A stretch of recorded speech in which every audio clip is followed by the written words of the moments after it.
l'info écho avec Capital.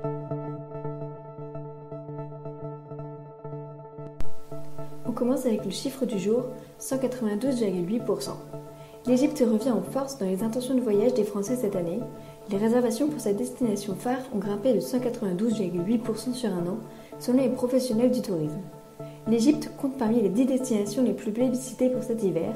Sont prisées également l'île Maurice, la République dominicaine, les Canaries, les Antilles françaises ou encore la Tanzanie. Plus de détails sur notre site.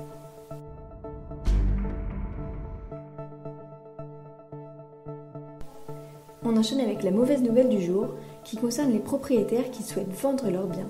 Les difficultés d'accès au crédit immobilier des acheteurs font baisser la demande dans les agglomérations françaises. Par conséquent, les délais de vente s'allongent. Il faut en moyenne 4 jours de plus par rapport à l'année dernière pour céder son bien. Dans certaines villes, les délais s'envolent, à l'instar de Rennes, avec 18 jours de plus pour opérer une transaction par rapport à 2022. Autre conséquence préjudiciable pour les vendeurs, les prix continuent de stagner, voire reculent dans les grandes villes.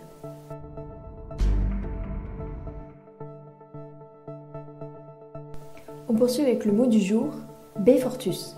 Ce traitement préventif contre la bronchiolite administré aux bébés est déjà en rupture de stock dans les officines. À l'origine de cette pénurie, un engouement très sous-estimé par les autorités sanitaires. Alors que le gouvernement tablait sur un taux d'adhésion au traitement de 30%, celui-ci dépasse les 60%, voire les 80% dans certaines maternités. Pas sûr donc que la France évite une épidémie de bronchiolite cet hiver.